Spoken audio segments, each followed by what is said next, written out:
Қайырлы күн баршаңызға, менің каналыма қош келдіңіздер. Каналыма тіркеліп, лайк басып, қоңыраушаны басуды ұмытпаңыздар. Бүгін біз жарты сағатта дайын болатын лечо салатын дайындайтын боламыз. Қыстың қамын жаз ойла дегендей, міне күздің уақытында осындай салаттар жасауға кірісе бастаймыз. Бұл лечо салатын жасау өте оңай.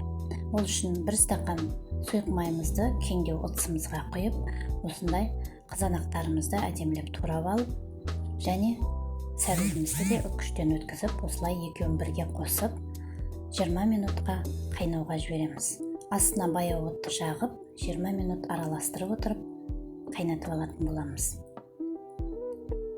Міне осылай қызанағымыз бен сәбізіміз қайнап жатқанында біз жуамызды турап дайындап қоятын боламыз.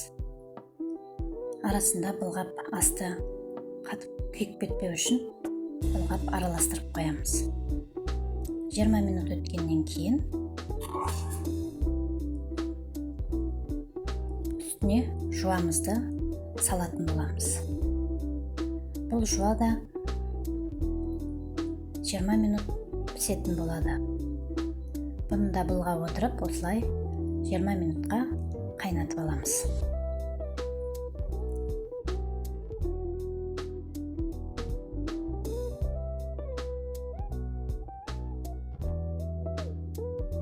Қайнағаннан кейін жуамыз. Енді болгар бұрышын салатын боламыз. Болгар бұрышын және 1 стақан шекерімізді және 1,5 қасық ас тұзын қосатын боламыз. Міне бұны да 10 минутқа қайнатуға жібереміз.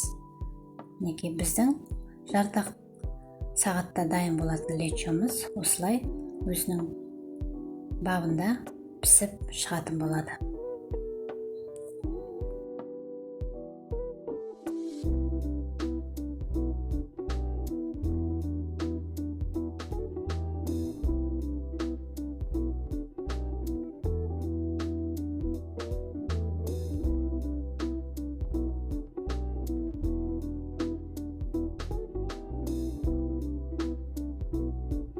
Лечомыз дайын болды. Енді ұсақ банкаларымызды осылай мантаварканың көмегімен стерилизовать етіп алатын боламыз. Мен басы брандалы осындай банкілерді таңдадым.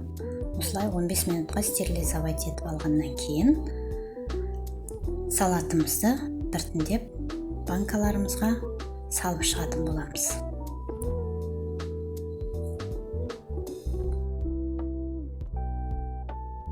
Сіздерде жасап көріңіздер, бұл өте оңай әрі дәмді салат.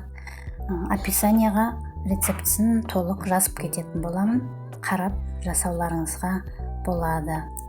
Дәмі өте ерекше, дәмді болып шығатын салат. Мінекей біздің салаттарымыз дайын. Мен брандалы банкаға да және осындай қақпағымен жабылатын банкаға да салып алдым. Енді лечомызды әбден суығанша бетін жауып қоятын боламыз. Міне біздің осындай қыста нан батырып жеуге де болатын осындай қыстық лечо салатымыз дайын болды.